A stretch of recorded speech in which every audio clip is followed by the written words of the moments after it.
Hello, Flosstube friends. Welcome to Homesteading on the Homefront. My name is Lynette, and it is Tuesday, January 31st, 2024. So the last day of the first month of the year. I cannot believe that we are here already. January really flew by. Welcome to the kitchen at Armstrong Acres. If you're new here, I run a CSA floral delivery service during the summer, and I grow heirloom tomatoes, and we do that at Armstrong Acres, which is the farm named after my grandparents. So we're here in the kitchen. I am not at home because my husband works from home and can't film while he's working. All right, so I have some stuff to show you today. Not a lot, because I feel like I've been stitching a lot. I just haven't been stitching on a lot of different projects. So the first thing I want to show you is a continuation from last month. Last month I showed you that I had made some of these Shannon Christine freebies that she gave out over Christmas. And I went ahead and ordered some button covers because I had a plan and I didn't know if the plan was going to work out. So I got some button covers. These are, I got them off Amazon, I believe, but I ordered size 75. So on the back, it tells you that these are size 75 and this is the size of the button and it gives you the template. I didn't know if it was going to work, but turns out it's going to work perfectly. So I have not cut this one off the fabric because there's more fabric that I'm going to stitch on. But these I cut apart and I mounted onto the button covers. And at this point, it would be very easy to just slap a magnet on there and call it a needle minder. However, in my stash of finishing supplies, I had a box of 12 of these ornaments. I don't know where I got them. I don't know when. It was not this year. Can you see it? It says Make Market. So I don't know. Was it Michael's? Was it Hobby Lobby? Probably wasn't Joann's. But anyway, I thought to myself, what if we made an ornament out of them? And look how perfect that's going to look. So I just need to get the glue out and attach it. Or if I want, I made you a magnet here and a magnet here so that it could be a needle minder, but it's also an ornament. I don't know. That might be too thick. I'll have to play with it. But yeah, so these were stitched, I want to say on 22 count Hardanger. So they're very, very tiny. Like you can't stitch these on 14 count and expect that they're going to fit on the button covers. I'm pretty sure it was 22 count that I ordered from, I think this fabric came from Be Stitch Me. But I just think they're going to look fantastic. Where's the other one? Right here. So I will definitely be stitching more of these because I have 12 of these. So I wanted to share that with you, even though I guess it's not technically an FFO, but close enough. All right, so I've been stitching on a lot. The first thing that I've been stitching on for most of the month of January, I actually started stitching on this, I think, the end of December. Let me rephrase that. I started this in October at Stitch New England. I did not stitch on it again, I don't think, for any length of time until the end of December when I was done stitching Christmas and I was ready for winter stitching. This to me is definitely a winter stitch. It is At Home by Brenda Gervais. I am a symmetrical person, so I needed this to be in the center. So I did that. Let me get up and see if you can see it. There you go. So basically what I am doing is I am attempting to make this retreat ready. And by retreat ready, I mean all I have to do at retreats is fill in the grass and fill in the deer and fill in the bricks. And then you can see the border in some places needs to be crossed. So by retreat ready, I mean I don't have to think about stitching at any retreat I go to. I can just do it. So you can see I moved the words into the center. I need to fill in some trees over here and figure out what I'm going to do. This was where the words were initially, so I just have to figure out what I'm going to do over here. And then I'm going to put her away and only work on her at retreats, with the goal being to finish her by the beginning of August so that I have time to frame her and enter her into our local fair, which is always Labor Day weekend.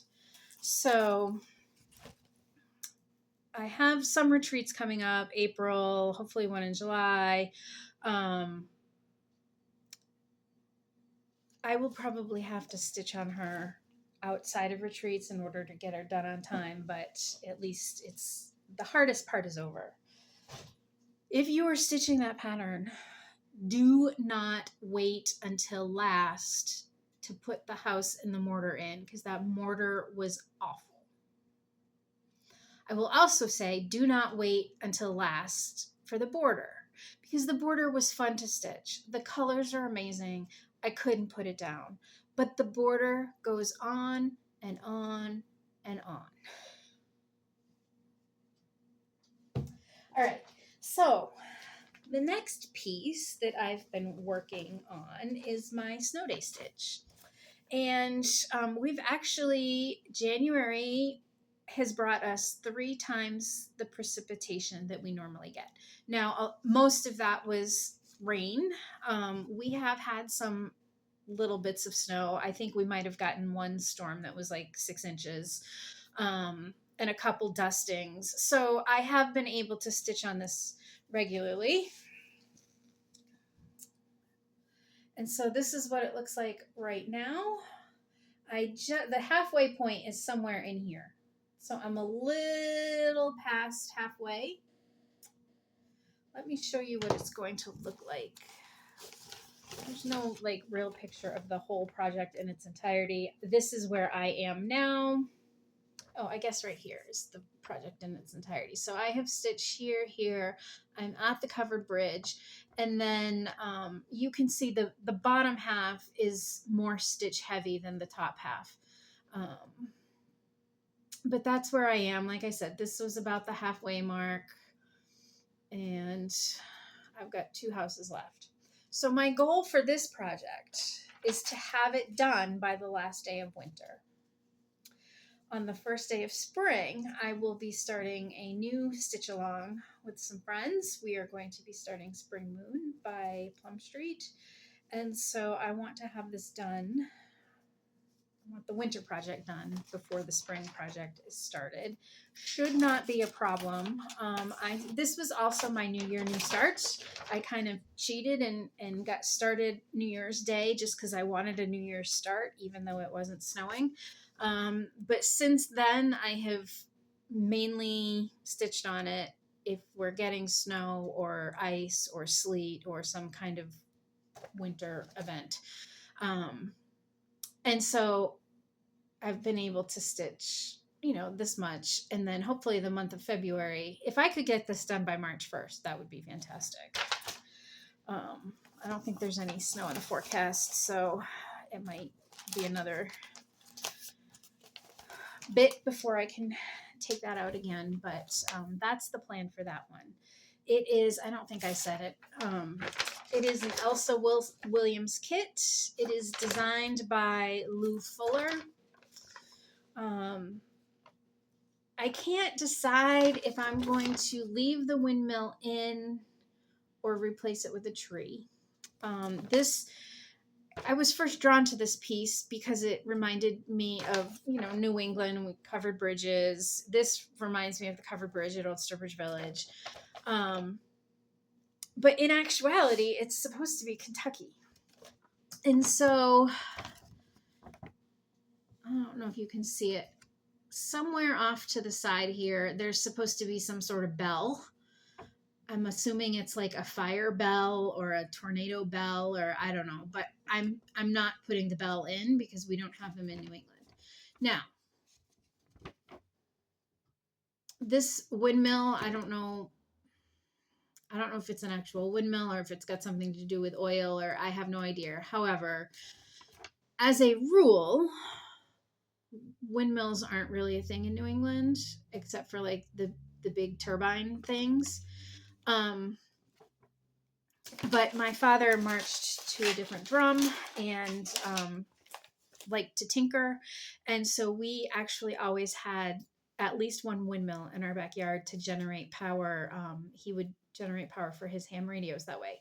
So I'm torn between taking it out because it's not really a New England thing and leaving it in because it's a dad thing. If I do leave it in, it's not going to be brown. It's going to be gray. So we'll see.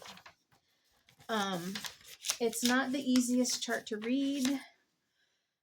This is one where backstitching makes an amazing difference. So there is quite a bit of backstitching, but I'm not complaining because what a difference it makes on the piece. All right. My third thing that I've been stitching on barely, and I just threw this in the bag, so I don't even have a picture of it. I am working on the Prairie Schooler Barnyard Animals that I am stitching in the same colorway as, where are they? As these, was it Little House, Country Cottage, you know, that series. So I'm using the same colors, and then I have a bunch of quilts that I still stitched in those same colors as well. So I had previously stitched this, which is not in the same colorway and not at all on the same fabric. So I am restitching this to match the rest of them. I'm making the chicken white just because I could.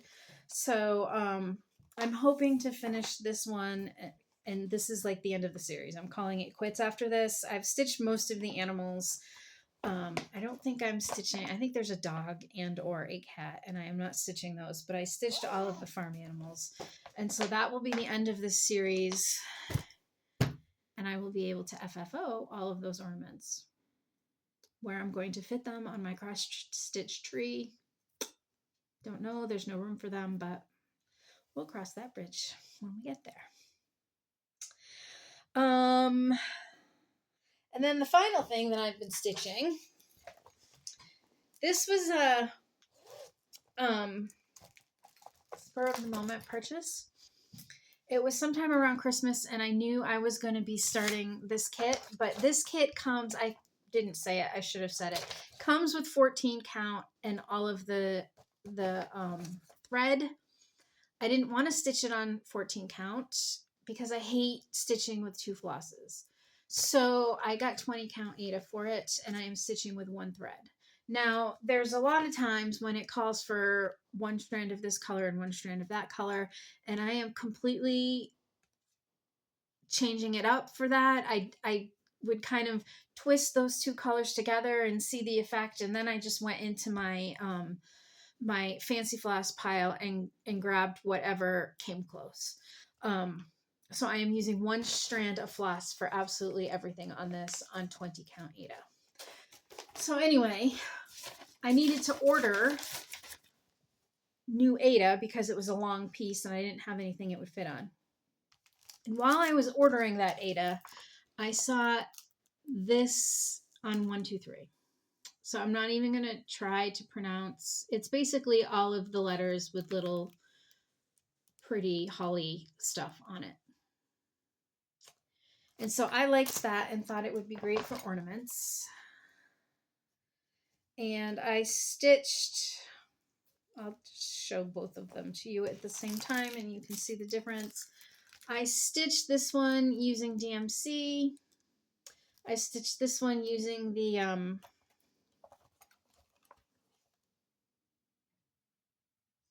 don't know what it's called. Etoile. Is it etoile? It's E. There's an E in front of it, so it must be etoile. They didn't have any white at Michael's, so I got the silver.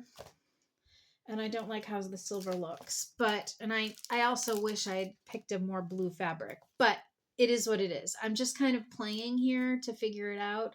And once I find something that I really like, that's what I'll use whenever I want to make ornaments for somebody. These, I think, will also fit the button covers. And I also picked up some of these ornaments at Michael's on heavy duty clearance at the end of the year. So I've got options.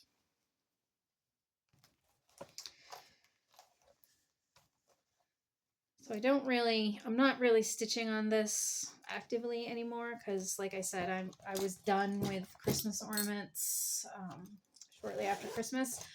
But if I need an ornament for somebody, I will have that. And they're easy. Like, you can do them in a day or two. All right. So that's what I have been stitching on during the month of January. During the month of February, I have plans. So my first number one plan, I've already mentioned, is to finish at home getting it retreat ready. And so I just have to do some trees and some little bits, easy peasy. I might be able to finish it tonight. It might take me a couple days into February. I don't know. After that, I really, really, really want to put some love into Dutch Beauty, which I didn't even bring with me. It's barely started. My problem with Dutch Beauty is that I didn't give myself a goal. And so because I have no deadline, it doesn't get stitched on. I know that I will be stitching on it in May for Monogamania. The problem is that May is very busy for me out in the garden, and I'm usually bone tired when I come in at night, and so I don't get a ton of stitching done. So my original plan was I would finish at home, get it retreat ready, and then I would have Dutch Beauty in its place, and when it snowed, I would work on my snow project. But then I found a project that I've had for a long time. It's been on my shelf for a long time, and I have really wanted to stitch it.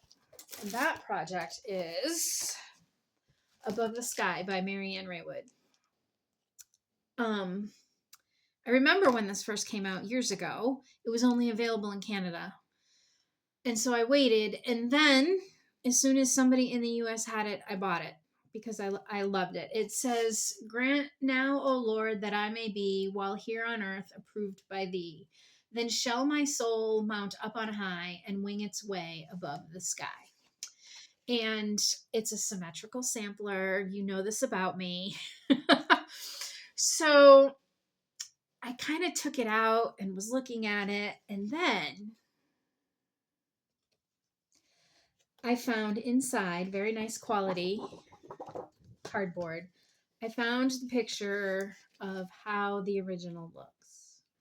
And it spoke way more to me than the colors on the reproduction.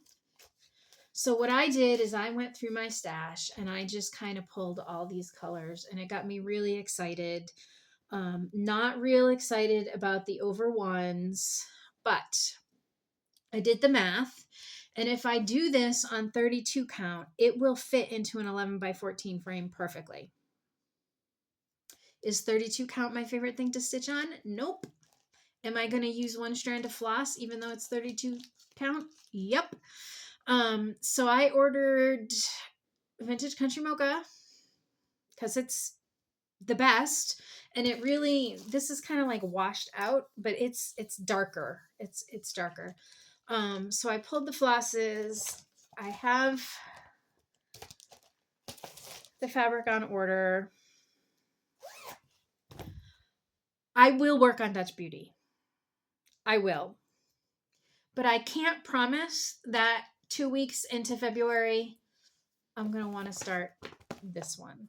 Especially if I'm close to finishing my snow day project. Because if I get halfway through February, I've put some love in Dutch Beauty,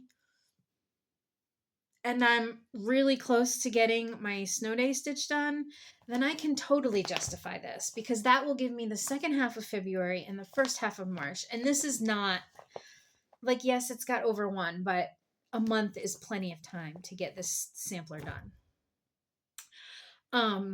And even if I don't get it done by the first day of spring and I start Spring Moon anyway, no big deal. I work on Spring Moon and Marianne Raywood until such time, probably as May 1st comes around and it's Monogamania.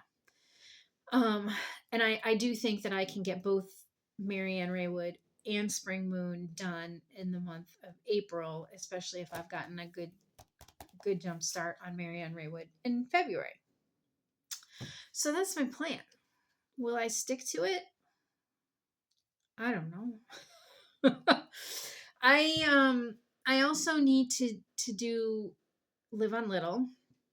Live on Little to me is more of a spring project because, you know, boats and the sea.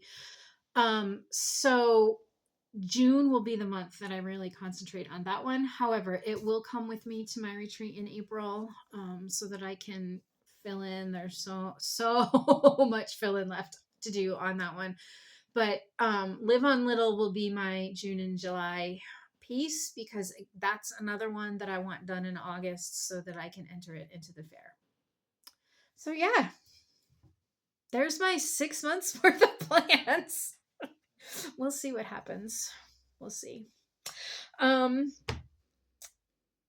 far as personal updates, I think, did I announce it in my last video? I don't know when we found out, but little one did officially get accepted to Syracuse. The deposit has been paid. So I guess orange is going to be part of my wardrobe from now on.